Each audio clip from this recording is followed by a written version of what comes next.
Hello students and dear friends, जैसा कि आप सभी जानते हैं मेरा नाम आदित्य बाली है और मैं एक रसायन विज्ञान यानी कि केमिस्ट्री का लेक्चरर हूं। और आज मैं आपके सामने जो मैंने अपनी पिछली वीडियो सॉल्यूशन चैप्टर की पार्ट 1 बनाई थी, आज मैं उस वीडियो का पार्ट 2 लेकर आया हूं। और जल्दी से पार्ट 2 देखिए। और जिन जिन नए यूट्यूब फ्रेंड्स ने और स्टूडेंट्स ने चैनल को सब्सक्राइब अभी तक नहीं किया है तो जल्द से जल्द पहले चैनल को सब्सक्राइब करें, ये मेरा आप सबसे आग्रह है। तो आइए वीडियो को शुरू करें। Hello students and dear friends, जैसा कि आप सभी जानते हैं कि मेरा नाम आदित्य बाली है और मैं एक रसायन विज्ञान यानी कि केमिस्ट्री का लेक्चरर हूँ। केमिस्ट्री मेरा फेवरेट सब्जेक्ट है। और इससे पिछली वीडियो में मैंने आप सबके लिए सॉल्यूशन चैप्टर जो प्लस टू क्लास का है उसका पार्ट 1 बनाया था। और मैं बीच में आपको साथ में ये भी बताना चाहता हूँ कि सोल्यूशन टॉपिक है प्लस 1 क्लास में। सोल्यूशन टॉपिक है प्लस 1 क्लास के पहले चैप्टर में। मैं ये वीडियो बनाने का मेन मकसद ये है ताकि प्लस 1 क्लास और प्लस 2 क्लास के बच्चों दोनों को फ़ायदा हो सके। तो पार्ट 1 में हमने किया था सोल्यूशन क्या होता है, बाइनरी सोल्यूशन क्या होता है और methods to express concentration of this solution क्या होता है। हमने उसमें मास फ्रैक्शन किया था। क्या था हमने उसमें? Mass fraction. आज हमने जो टॉपिक करना है, सबसे पहला टॉपिक है मास परसेंट। आज हमने जो टॉपिक करना है सबसे पहला टॉपिक है मास परसेंट। तो बगैर टाइम को वेस्ट करें हम स्टार्ट करते हैं मास परसेंट। क्या टॉपिक है हमारा? मास परसेंट। हमारे पास जो टॉपिक है वो है मास परसेंट। मास परसेंट को निकालने का फॉर्मूला होता है mass fraction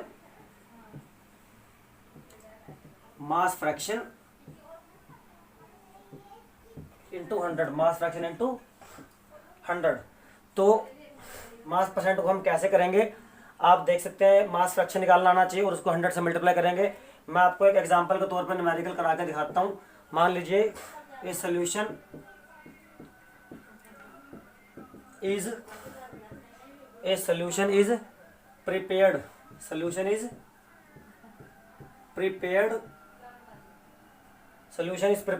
by dissolving 3.1 gram of acetone in 6.9 gram of benzene.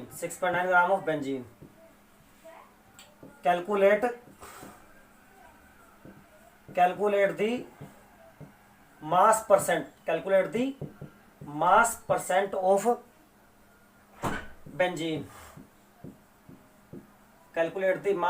Of benzene. तो हमारे पास सबसे पहले हमें क्या निकालना है? यहाँ पर निकालना हमें मास परसेंट ऑफ बेंजीन। सबसे पहले मुझे निकालना mass fraction of benzene into 100। Mass fraction of benzene निकालने के लिए हमें क्या करना पड़ेगा कि mass of benzene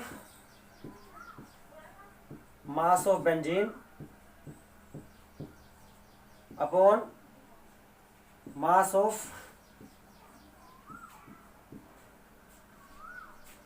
of benzene plus mass of acetone. ये जो हम निकाल रहे हैं इसे बोलते हैं मास फ्रैक्शन। क्या बोलते हैं इसे? Mass fraction. बेंजीन का मास फ्रैक्शन निकाले थे तो पहले आएगा मास का बेंजीन न्यूमरेटर में, डिनोमिनेटर में आएगा मास of benzene plus mass of acetone. ये जो आएगी क्वांटिटी इसको 100 से मल्टीप्लाई जैसे करेंगे जैसे इसको 100 से मल्टीप्लाई हम करेंगे तो क्या बन जाएगा?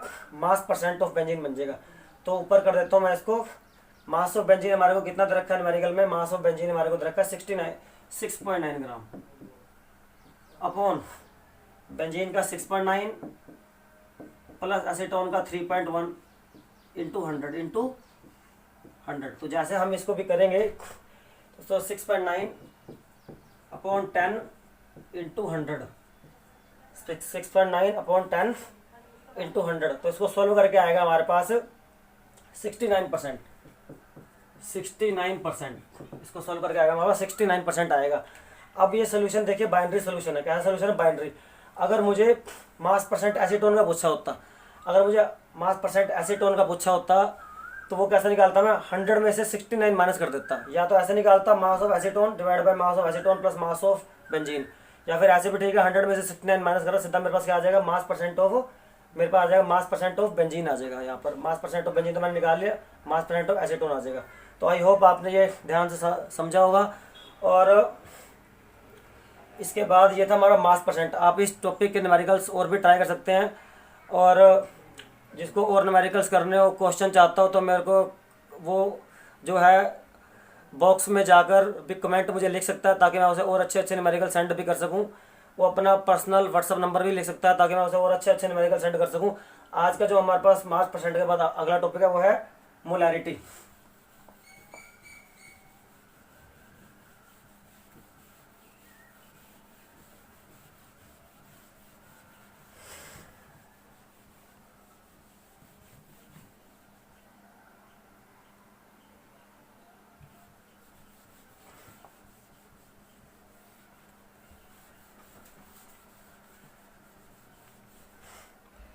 आज का हमारे पास जो अगला टॉपिक है वो है molarity.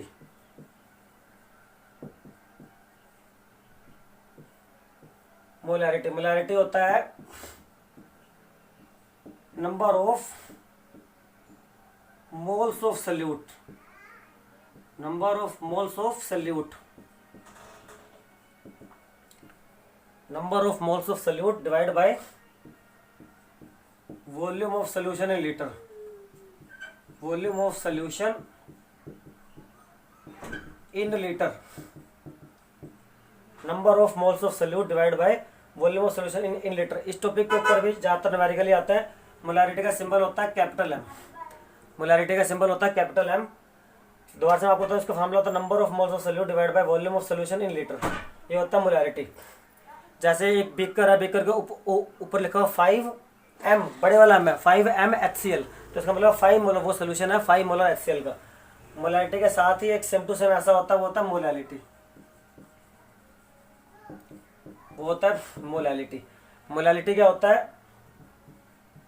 Number of moles of solute. Molality क्या होता है? Number of moles of solute upon mass of solvent in kg, mass of solvent in KG. Numerator तो सेम टू सेम पहले जैसा ही है। न्यूमिनेटर में क्या बताया? Number of moles of solute, number of moles of solute. Molality में यहाँ बताया था volume of solution in litre, यहाँ मोलैलिटी में बताया मास of solvent in KG. Molality में यहाँ क्या बताया? मास ऑफ सॉल्वेंट इन केजी। और दूसरी बात है, मोलैलिटी का सिंबल होता है स्मॉल एम, मोलैलिटी का सिंबल था कैपिटल एम, मोलैलिटी का सिंबल होता है स्मॉल एम। तो एग्जाम में जो कंसेप्चुअल क्वेश्चन में आ जाता है, एक बीकर के ऊपर मान लीजिए लिखा 2m, एक बीकर के ऊपर लिखा 2 स्मॉल एम, इसका मतलब है वो सोल्यूशन की जो मोलैलिटी है वो 2 मोलर है। सोल्यूशन की जो मोलैलिटी है 2 मोलर। अगर कैपिटल एम होगा तो 2 मोलर, स्मॉल एम है तो 2 मोलर। एक और क्वेश्चन भी आता है कि लेबोरेटरी में, केमिस्ट्री के लेबोरेटरीज में मोलर सोल्यूशन को ज़्यादा प्रेफर किया जाता है या मोलर सोल्यूशन को? जो लेबोरेटरीज होती है, लेबोरेटरीज में मोलर मोलैरिटी के सोल्यूशन को या फिर मोलैलिटी मोलर सोल्यूशन को ज़्यादा प्रेफर किया जाता है। मीन्स 1 मोलर HCl बनाएंगे या फिर 1 मोलर HCl बनाएंगे, इन दोनों में से ज़्यादा अच्छा कौन सा प्रेफर किया जाएगा? HCl की जगह NaCl भी हो सकता है, KCl भी हो सकता है, NaOH भी हो सकता है, कोई सा भी केमिकल हो सकता है। तो ज़्यादातर कौन सा करेंगे? आंसर है मोलल। आंसर क्या है? मोलल। इसका रीज़न है, बड़ा स्ट्रॉन्ग रीज़न है, विद एविडेंस है। क्योंकि देखो मोलैरिटी के फॉर्मूले में क्या आ रहा है? मोलैरिटी के फॉर्मूले में volume of solution in litre, volume of solution in litre. तो जो वॉल्यूम है, वॉल्यूम क्या है? टेम्परेचर डिपेंडेंट होती है। जो वॉल्यूम होती है वो क्या होती है? टेम्परेचर डिपेंडेंट होती है। टेम्परेचर के साथ साथ सोल्यूशन की वॉल्यूम लगातार चेंज होती रहती है। लेकिन मोलैलिटी के फॉर्मूले में क्या आता है? मास of solvent in KG. Molality के फॉर्मूले में क्या आ रहा है? मास।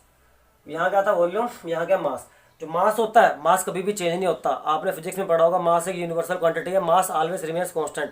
मास एक यूनिवर्सल क्वांटिटी है, मास हमेशा कांस्टेंट रहता है। तो चाहे टेम्परेचर चेंज हो चाहे ना हो, तो मास कभी भी सॉल्वेंट का चेंज नहीं होगा। मास चेंज नहीं होगा तो मोलैलिटी भी चेंज नहीं होगी। मास चेंज नहीं होगा तो मोलैलिटी भी चेंज नहीं होगी। लेकिन मोलैलिटी में क्या आ रहा है? वॉल्यूम। मोलैलिटी में क्या आ रहा है? वॉल्यूम। वॉल्यूम है टेम्परेचर डिपेंडेंट। टेम्परेचर चेंज होएगा तो वॉल्यूम क्या हो जाएगी? चेंज हो जाएगी। आपके सामने सुबह गर्मी होती है, टेम्परेचर होता है ज़्यादा, रात को सर्दी होती है, टेम्परेचर होता है कम, तो मोलैलिटी क्या हो जाएगी? चेंज हो जाएगी। तो मोलर और मोलल सोल्यूशन में स्मॉल एम वाला मोलैलिटी वाला सोल्यूशन ज़्यादा अच्छे से प्रेफर किया जाता है। तो इसके साथ ही मोलैलिटी हो गया, मोलैलिटी हो गया, इसके साथ ही हमारे पास नॉर्मेलिटी करेंगे। हम कौन सा करेंगे? नॉर्मेलिटी।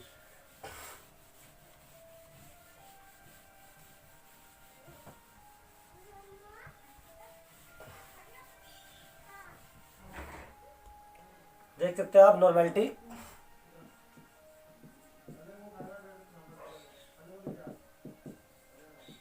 नॉर्मेलिटी होता है नंबर ऑफ ग्राम, जीएम मतलब gram, number of gram equivalent, number of gram equivalent of solute, number of gram equivalent of solute upon mass of solvent in kg, mass of solvent in kg. Number of gram equivalent of solute upon mass of solvent in kg, ये होता है normality. Normality का symbol होता है N, normality का symbol होता है capital N. Capital N का मतलब नॉर्मल, जैसे मोलैरिटी को बोलते थे मोलर सोल्यूशन, मोलैलिटी को बोलते थे मोलल सोल्यूशन, तो इसको बोलेंगे नॉर्मल सोल्यूशन, इसका सिंबल है कैपिटल एन। तो अभी तक हमने जो जो पढ़ा उसमें क्या था, इससे पहले हमने सबसे पहले हमने पढ़ा आज मास परसेंट। मास परसेंट में तो जो मास होता है वो न्यूमेरिकल में पहले से दे रखा होता है। मास परसेंट में जो मास होता है वो तो न्यूमेरिकल में पहले से दे रखा होता है, तो वो आसानी से दे रखा होता है। लेकिन हमने मोलैरिटी पढ़ा, मोलैरिटी के फॉर्मूले में क्या था, number of moles of solute, और मोलैलिटी के फॉर्मूले में भी क्या था, number of moles of solute. तो मोल्स निकालने का फॉर्मूला आप लिख लीजिए। मोल्स का फॉर्मूला होता है, मोल्स ऑफ सल्यूट का फॉर्मूला है गिवन मास, किसका गिवन मास, सल्यूट का given mass, given mass of solute divide by molar mass of solute divide by molar mass. Molar mass को ही बोलते हैं molecular mass of solute, given mass of solute upon molar mass of solute.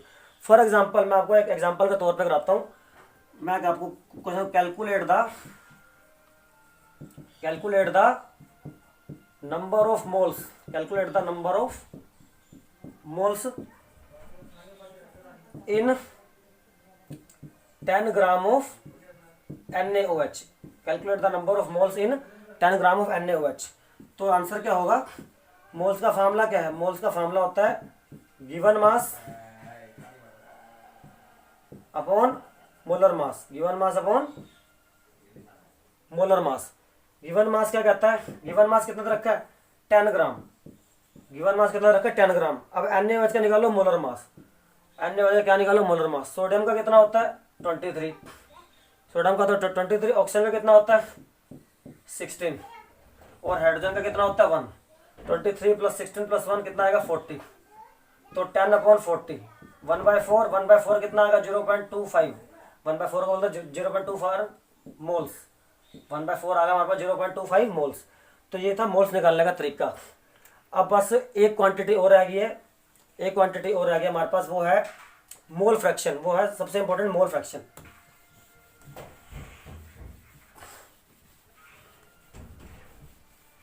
मैं अपने students को बोलना चाहता हूँ, ये वीडियो का पार्ट 2 है। पार्ट 1, जो पार्ट 1 है वो मैं इस वीडियो के डिस्क्रिप्शन में डाल दूंगा, ताकि जो बच्चे पार्ट 2 देख रहे हैं, पार्ट 1 नहीं देख पाए, वो पार्ट 1 को भी देख सकें, उससे नॉलेज गेन कर सकें। पार्ट 1 में डिस्क्रिप्शन में डाल दूंगा। और भी कोई चीज़ चाहिए होती है तो आप उस बॉक्स में, जो कमेंट बॉक्स में लिख सकते हैं, मैं आपको वो चीज़ प्रोवाइड करवा दूंगा व्हाट्सएप नंबर के साथ।